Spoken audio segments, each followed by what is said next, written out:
lorsqu'on ne conteste plus les idées, même vigoureusement, mais qu'on s'en prend, j'ai mis l'exemple comme vous, à ceux qui les incarnent en les traînant dans la boue de manière indigne, qu'ils soient à gauche ou à droite, hein, eh bien, ça veut dire que nous avons une République qui est largement malade.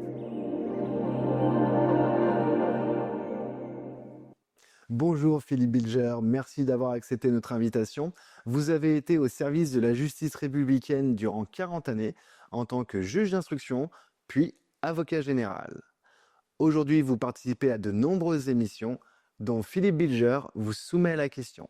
Si nous sommes ici, c'est pour recueillir votre sentiment sur l'état de la France. Croissance molle, instabilité politique, problèmes sécuritaires, la nation fait face à de nombreux défis. Philippe Bilger, comment en est-on arrivé là? Je pourrais dire que on n'a jamais connu en réalité une France en très bon état. Il est assez chronique de dire qu'on est en état de crise. Mais il est évident que depuis le mandat d'Emmanuel Macron, non pas qu'il n'ait fait que de mauvaises choses, mais en tout cas depuis une calamiteuse dissolution dont les effets ont été catastrophiques, la France se porte mal politiquement, socialement, judiciairement et par certains côtés médiatiquement. Et en tant que magistrat honoraire et passionné par la chose publique, je suis peut-être doué comme tant de Français pour la critique, mais n'étant pas au pouvoir, je ne suis pas chargé de donner mes solutions. Et d'ailleurs, je ne sous-estime pas la difficulté des tâches présidentielles et ministérielles. Mais le président Macron, depuis sa réélection obtenue dans des conditions discutables, n'a pas mis la France, sauf peut-être sur un certain plan international, dans le meilleur état possible. Il manquait peut-être une vision, une idée de la France. On peut tout dire, évidemment, je pourrais m'en sortir en le comparant avec le général de Gaulle, qui lui-même n'a pas été irréprochable sur tous les plans. Mais il est évident que Emmanuel Macron a fait l'objet et continue à être victime d'une sorte de détestation qui dépasse très largement le plan politique. Rappelez-vous le moment terrifiant des Gilets jaunes, où ceux-ci, à partir d'une cause qui initialement était très positive, de mon point de vue, ont mis en cause le président de la République et son épouse sur un mode qui dépassait très largement la critique partisane. On avait l'impression qu'on mettait en cause le roi Louis XVI et Marie-Antoinette. Donc, Emmanuel Macron suscite des réactions, des hostilités, de l'opprobre, parfois injuste par rapport à ce qu'il a pu faire, mais en tout cas qui sont sans commune mesure avec tout ce qu'ont subi les autres présidents depuis 2007. Il a peut-être manqué d'écoute. Oui, alors je le trouve assez narcissique. J'ai l'impression qu'il se préfère largement à la cause politique, à la défense de la France, même si, encore une fois, je ne voudrais pas être péremptoire et sommaire. On ne l'est que trop à son égard, et peut-être moi-même l'ai-je été aussi. Mais il est sûr qu'il a suscité une immense déception à hauteur de l'espérance qu'il avait fait naître. Philippe Bilger, le pouvoir d'achat et la sécurité sont au centre des préoccupations des Français. Qu'en pensez-vous? Absolument. Alors, le pouvoir d'achat, ça n'est pas à vous que j'ai à prendre, moi-même n'étant pas un spécialiste de l'économie et des finances publiques, à quel point la France est dans un état euh, extrêmement préoccupant, malgré les efforts d'un Premier ministre et d'un ministre de l'économie qui sont obligés de composer avec une Assemblée nationale totalement fragmentée en trois parties, à la suite, encore une fois, d'une dissolution qui a créé le pire. Et puis sur le plan de la sécurité ou de l'insécurité, il est clair que malgré les efforts régaliens de certains grands ministres, j'ose le dire, Gérald Darmanin n'a pas été un mauvais ministre de l'Intérieur et il est devenu un très bon garde des Sceaux. Et de l'autre côté, nous avons Bruno Retailleau, qui est un grand ministre de l'Intérieur, même s'il n'obtient pas les résultats que le peuple attend, tout simplement parce qu'il n'a pas la main sur tout. Et j'espère, puisqu'on a le droit de parler politique, qu'il gagnera la joute au sein des Républicains contre Laurent Wauquiez et que peut-être un jour, il sera plausible dans une candidature présidentielle, puisqu'il est clair que depuis qu'il est ministre de l'Intérieur, la droite s'est singulièrement redressée. C'est mon point de vue, j'admets tout à fait la contradiction, mais puisqu'on est dans un entretien où on a le droit de dire ce qu'on veut, je le dis. Et vous avez évoqué le peuple. C'est aussi au peuple de se prendre en main. Parce qu'on critique facilement, mais c'est lui qui fait les choix et c'est aussi à lui de prendre ses responsabilités. Oui, bien sûr, là, vous feriez plaisir à mon amie Elisabeth Lévy, vous voyez, qui dit en permanence on demande tout à l'État, mais le citoyen doit se prendre en charge. Mais encore faut-il d'abord qu'on lui donne envie de se prendre en charge. Et j'évoque là la formidable démobilisation politique, l'abstention, même si, paraît-il, une certaine jeunesse se mobilise autrement, peut-être par des voies moins traditionnelles, moins conventionnelles, que je n'approuve pas lorsqu'elles tombent malheureusement dans l'insulte, dans la diffamation, dans la violence et dans les désordres. Mais ça vient aussi du fait que l'autorité de l'État aujourd'hui, et depuis plusieurs années, est aux lettres mortes, parlons net.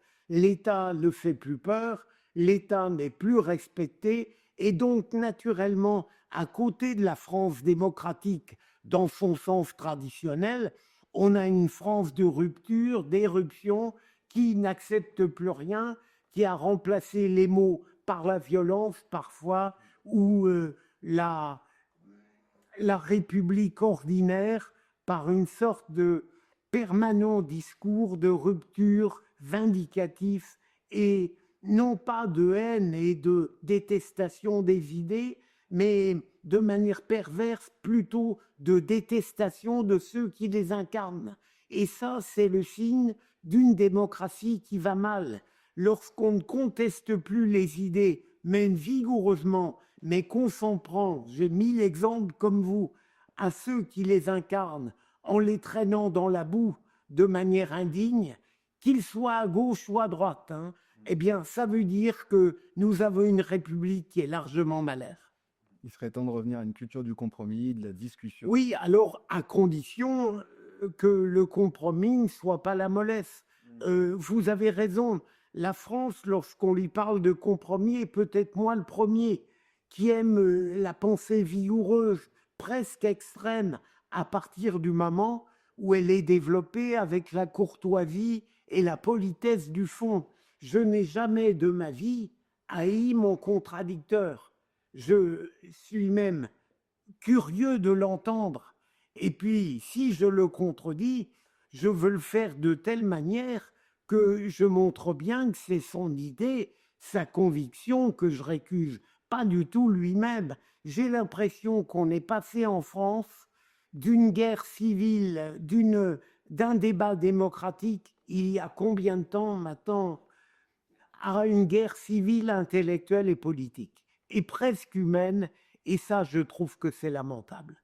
Probablement, le pouvoir du haut n'y est pas pour rien, mais là où je vous rejoins, il faut aussi que le peuple, enfin, une partie du peuple, les citoyens, se prennent en charge eux-mêmes. Tout ne peut pas être fait d'en haut. La division, c'est vrai qu'elle atteint un point critique. Il serait peut-être temps justement de se parler à nouveau les uns les autres. J'ai parlé de culture du compromis, mais il faut aussi voir qu'il y a un fait de société, c'est les réseaux sociaux. On voit que ça divise les gens parce comme vous l'avez évoqué, on attache aux gens juste les opinions qu'ils ont émises. On voit plus les personnes. Donc on discute plus, on est dans une culture de l'affrontement, et c'est sûr qu'à un moment, il va falloir que ça s'arrête, qu'on commence à discuter. Vous avez raison, les réseaux sociaux, comme la langue des autres, c'est la pire et la meilleure des choses.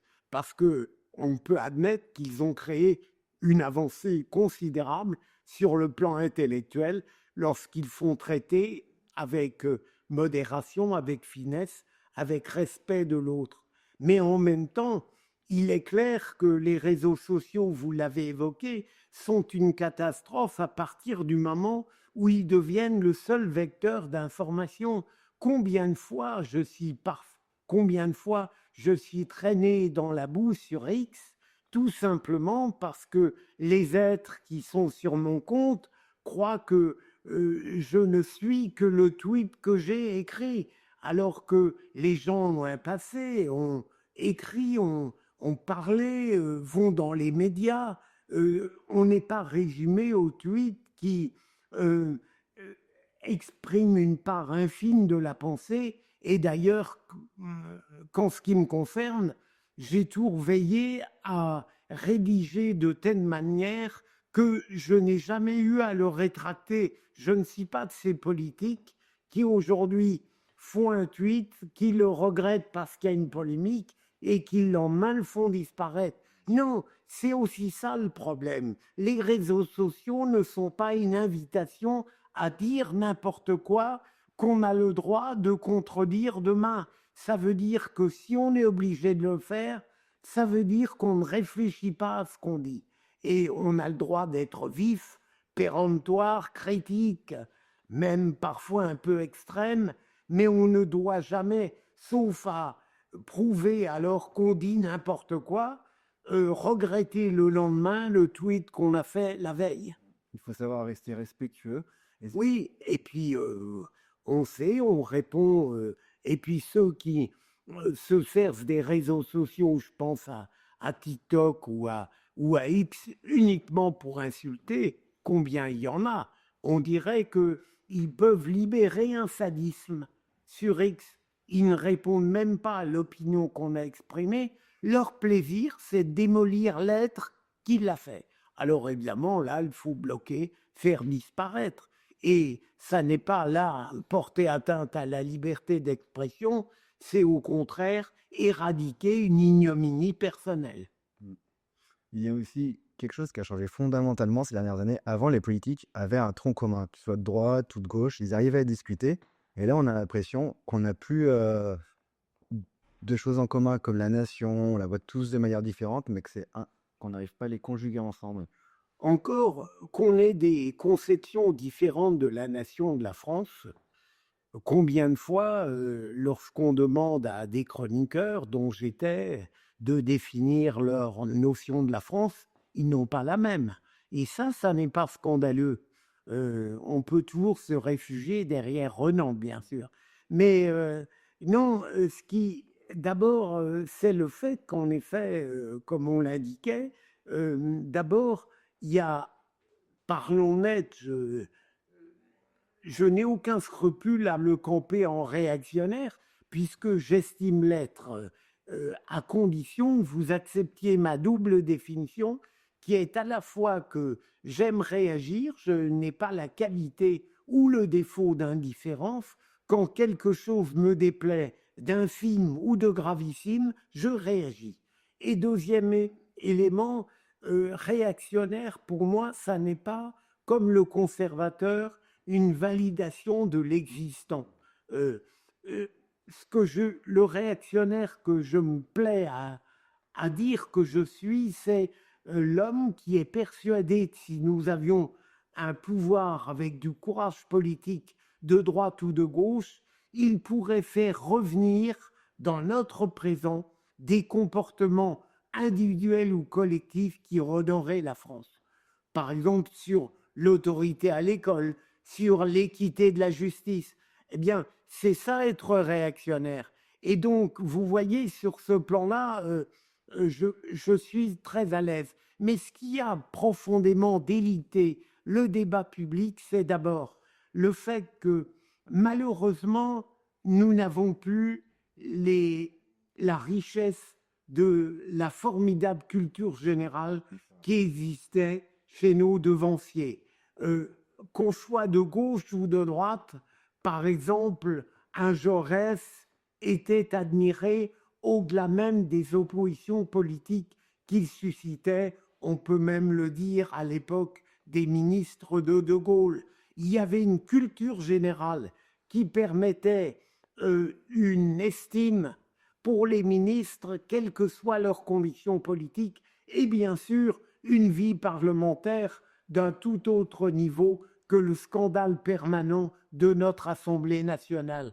Et deuxième élément qui est capital, et ça me touche puisque j'ai créé un institut de la parole, c'est le fait qu'il y a un délitement aujourd'hui absolu du langage tout court, et notamment du langage politique et médiatique. C'est à partir du moment où on ne maîtrise plus le langage, qu'on ne sait plus en user d'une manière courtoise pour exprimer une pensée vigoureuse, que évidemment le débat républicain se dérade.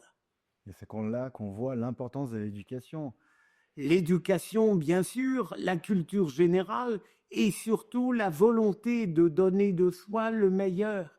Lorsqu'on est député ou sénateur, ministre, président, évidemment encore plus, on doit offrir au peuple, à supposer qu'il soit homogène, une image très belle de soi. Puisqu'on a eu l'honneur d'être élu, eh bien on a pour charge de montrer que les citoyens ont bien fait. Et ça, de moins en moins, on peut le penser, parce qu'il y a quelque chose de redoutablement pervers dans notre Constitution. Tous les présidents, lorsqu'ils sont élus, disent « je veux être le président de tous les Français ». Et puis, bien sûr, dès qu'ils commencent à mettre en œuvre leur politique, on voit qu'inéluctablement, ils ne peuvent pas être le président de tous les Français, à moins d'être une sorte de De Gaulle, dont j'ai rappelé qu'il n'était pas irréprochable, notamment sur l'Algérie, mais qui avait une telle stature qu'au-delà de l'opposition politique, il pouvait être respecté. On en parle encore du général de Gaulle. Du général de Gaulle, oui, absolument. D'ailleurs, ça devient par moments un peu ridicule, si vous voulez, parce qu'il n'est personne aujourd'hui qui, dans la classe politique, ne dise pas gaulliste. Mais elle oublie, ces classes politiques, que se dire gaulliste, ça implique pas seulement des droits, ça ne donne pas simplement du talent, mais ça impose des devoirs. Et pour les devoirs, on est moins friand de ça. Non, c'est sûr. Il n'y a plus d'image de rassembleur, Ou du moins, il y en a qui prétendent l'être. Mais pour les raisons que j'ai dit, c'est de plus en plus difficile. Et surtout, c'est qu'on parle encore du général de Gaulle, plus de 60 ans après, il y a un moment, il faut trouver votre... On a eu, je parle du général de Gaulle, mais entendons-nous, mon admiration va beaucoup plus sur, par certains côtés, sur le très grand président qu'a été Georges Pompidou, malheureusement avec un mandat écourté. Il est évident que lorsqu'on voit la stature d'un Georges Pompidou, pour 1000 raisons, et notamment son immense culture et son refus de la démagogie et du snobisme, sa capacité orale, sa volonté d'action, son refus des provocations inutiles, il est évident qu'il serait aujourd'hui infiniment précieux pour la France. Alors, qu'est-ce qu'on espère pour l'avenir, Philippe Bilger? L'avenir, pardon pour cette banalité, je ne peux pas savoir ce qu'il sera. Mais parfois, je me dis qu'il faut laisser la France aller au bout de son déclin. Et que forcément, un jour, eh bien, elle ne pourra que taper du pied républicain et remonter. Je ne sais pas qui lui permettra de le faire. Je sors là de l'esprit partisan. Moi-même, je ne sais pas aujourd'hui pour qui je voterai en 2027 si je suis toujours là. Mais il est évident que si, par exemple, Bruno Retailleau était candidat, dans cette droite qu'il a redressée, je pourrais tenter fermement de voter pour lui. Mais pour le reste, euh, au fond, le futur dont vous me demandez de parler, je dirais que je ne suis pas capable, n'étant pas un politologue et espérant ne pas parler pour rien, euh, de dire quel sera le projet de la France de l'avenir. Mais ce dont je suis sûr, c'est que quelle que soit la personnalité à la tête de notre pays, elle ne s'en sortira jamais si elle n'est pas capable de mettre en œuvre droite et gauche véritablement dépassées, pas comme le pseudo-dépassement d'Emmanuel Macron, un humanisme vigoureux, un rassemblement authentique, avec des vertus présidentielles très fortes, courage, liberté et écoute et respect du peuple. Alors, on pourra mettre qui on veut sous cette étiquette, homme ou femme, si on a ces vertus et si le président les tient et les incarne, s'il a compris que pour être respecté, il faut être respectable, qu'il faut faire honneur à ceux qui vont être élus, eh bien, après tout, la France a encore un avenir. Mais je ne suis pas un prophète, je ne sais pas. En tout cas, la France ne mourra jamais, mais je ne voudrais pas que des mauvais génies la rendent de plus en plus moribonde. Parce que, certes, j'attends qu'elle soit au fond du trou pour redonner du taper du pied démocratique et remonter, mais pas trop tard. Tout de même. Mais espérons que vous soyez entendu, Monsieur Bilger. Donc, vous avez écrit un livre, Me Too Much, point d'interrogation, qui est sorti chez Heliopol le 6 mars. Voilà. Vous pouvez nous en parler? Alors, je ne voudrais pas gangrener cet entretien passionnant par une promotion personnelle, mais j'ai voulu, parce que je n'avais pas eu l'occasion de le faire sur les plateaux où j'étais parfois confronté à l'excellente Elisabeth Lévy, qui n'avait pas une délection fantastique pour la cause des femmes, et je ne parvenais pas toujours à dire la plénitude de ce que je pensais. Alors j'ai voulu dire les risques et les défis et parfois les dangers du mouvement MeToo dont je félicite la création. Je veux dire par là que, au fond, j'ai écrit ce petit livre uniquement pour sauver MeToo d'excès qui le dégraverait. Et donc, c'est en sens-là que j'ai voulu pointer et cibler certains dangers, certaines dérives. En gros, je veux dire que ça n'est pas parce qu'une femme dénonce qu'elle dit la vérité. Il faut une procédure judiciaire avec une administration de la preuve cohérente, normale et équitable.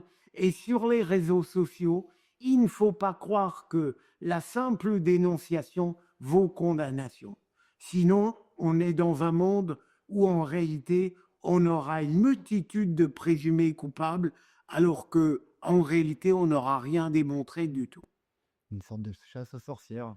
Voilà, alors je ne dis pas, parfois des hommes, le plus souvent, sont ciblés, hommes connus, médiatiquement célébrés. J'espère que derrière tout ça, il n'y a jamais eu un peu de sadisme, mais toujours un désir de vérité.